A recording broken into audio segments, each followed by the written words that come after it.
Alright. So thank you very much.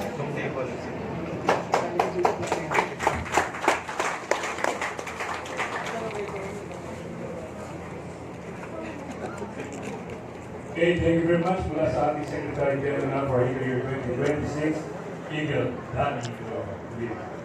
And for the reading of the last minutes meeting,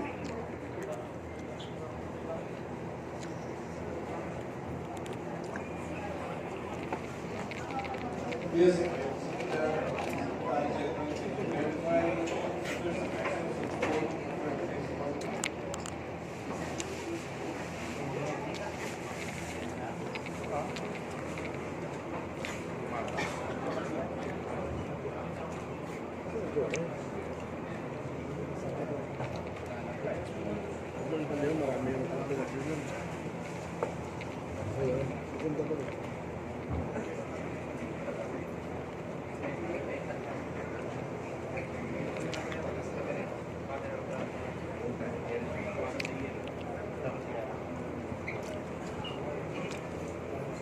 okay, how will this roll call, Mr.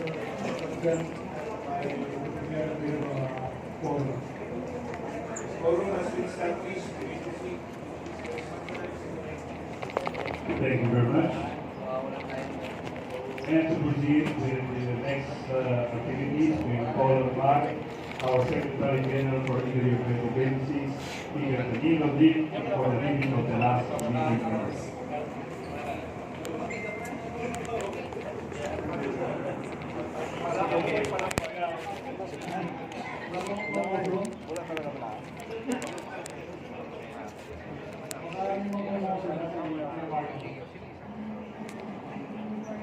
Mati, wala kang motion. Motion po, wala. Dismiss. Hearing to committee. Motion to dismiss. Ben, what is the code? Motion to dismiss. Any second? Ayun. Yeah. The motion to dismiss humanity committee. The last next item must be moved. Second day.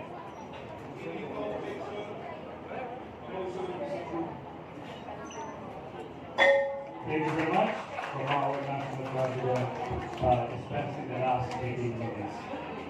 To continue once again for the Secretary General's report, we call back our Secretary General for the 2026 Eagle Danilo Lee. Third time.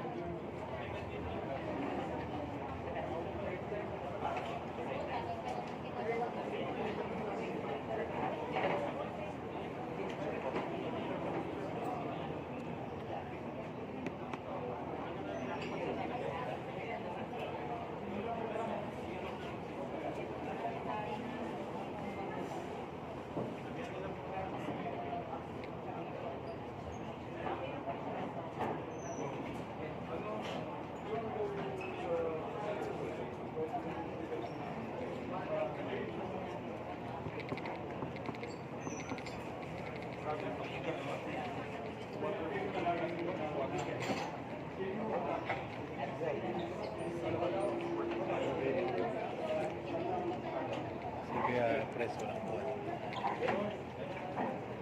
Protocol na siya eh. Ano yung ate? So, ito yung ating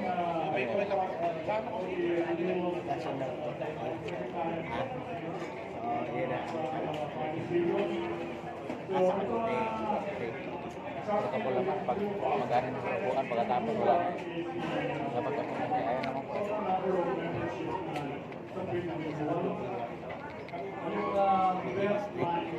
Ito po yung percentage ng mga club sa bawat region na nagpadala ng sinuha.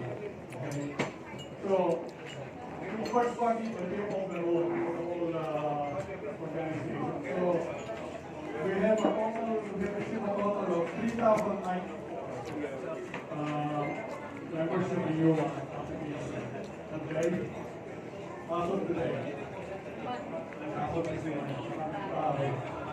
And then 3,094, pero yung number of clubs is just 47%.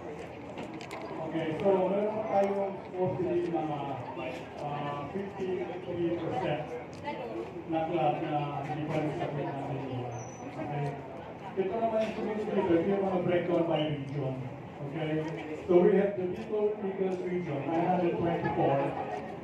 They are 66% na ganang clubs na yung Bicol region. Calabar is 827, 45%. And STL is 407.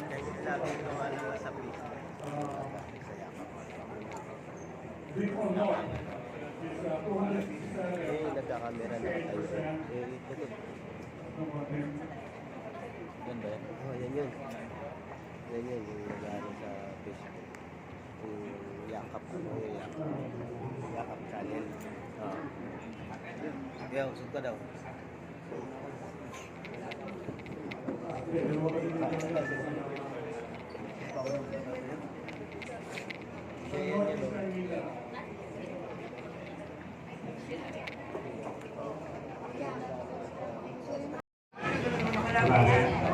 Okay, we now proceed with the COMEX, the Commission on Membership and Extension, with our Commissioner, Ingrid Jordan Newell.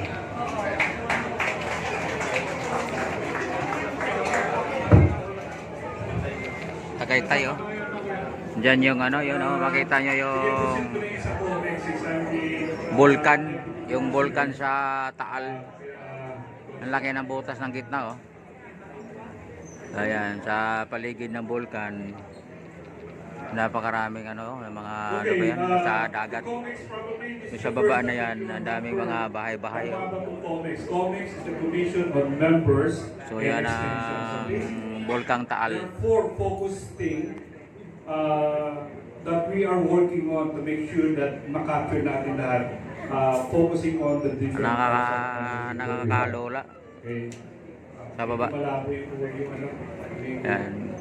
So, the first one is yung ating mga transferee, active members from other club that wanted to move from other club that we call it transfer.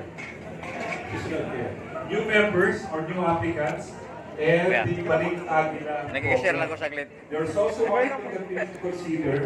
Ito po yung halimbawa naging inactive yung mga member and wanted to go back. Ano po ba yung proseso na gagawin natin?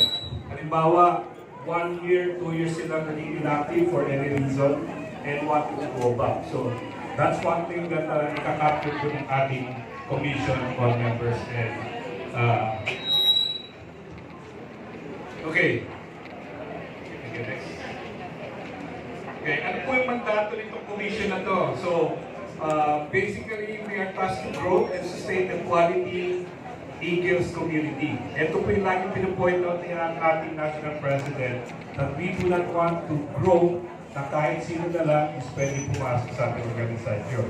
So we wanted to make sure that we speak them all properly and wanted to just get those quality members. Ayaw natin ng sakit ng ulo or batong ipupupok natin sa ating mga ulo. Okay? Vision to have a stronger, united brotherhood rooted in service and loyalty. Ito po yung gusto natin i-establish. You wanted to join us, you wanted to be part of the Yakap PE, but you have the responsibility. Kung hindi kaya magpanan ng mga members na gusto sumali sa atin, automatically sila hindi sila makapasok. So the vision, of course, we wanted to welcome them and retain a little bit mga and of course engage to uphold the ideas of the Yakap PE. So, binilistan na po natin but this will be a big task that is for the COMEX. So, one of the focus activities of COMEX is to create a proper guidelines. Bawat activity po natin may isa-set na standard guidelines to apply sa lahat po. Either sa Mindanao, sa Visayas, sa NCR, sa Calabarzon, and even sa Saudi or Middle East or UAE.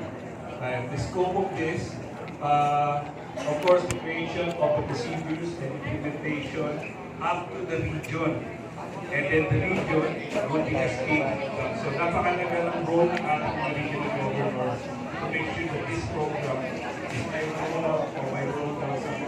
members natin. Patingin pa. Putol, kung ano mga program nilang Next, the third is of course, ipagin ng ating PED, the all the forms, Wala naman. iba't yung PSC ng forms na magagaling po sa comments. Wala naman Ito yung yan. gagamitin sa atin. Every time na mayroong mga papasok, either mabalik natin ang program or babalik lang sa atin for being inactive or i-deliver lang siya. Meaning, for example, he's been assigned sa Bisaya and he's a member of NCR and wanted to continue being inactive. So, paano natin sa tatanggapin on other area? And considering na talagang siya is an active member without any other from his previous project. Another thing that we would like to accomplish also is the creation of the Facebook page. So meaning everybody will have an access para pwede kayo magtanong. Ano yung kaliwanagan, ano yung question nyo, ay sasagot ko ng ating steering committee. And of course, magkakaroon po tayo ng handbook. The handbook, taken from all the procedures and guidelines, ipagsasama-samahin natin yun, creative cap summary, and will then a handbook. Next. Okay. How does it work with the high-level organization? Okay, so the commission has been tasked and created or deployed by our national president and was assigned to the commissioner of this COMEX, as we have done Yumul. Now, under that commissioner, you have created a steering committee. Ito po yung matugro. Ito po yung magtatrabaho ng lahat. So, and the target to make sure that we have all necessary paperwork, guidelines, procedures, forms, and everything, and implemented throughout sa organization natin, if hopefully in the third quarter. So first, we have created this organization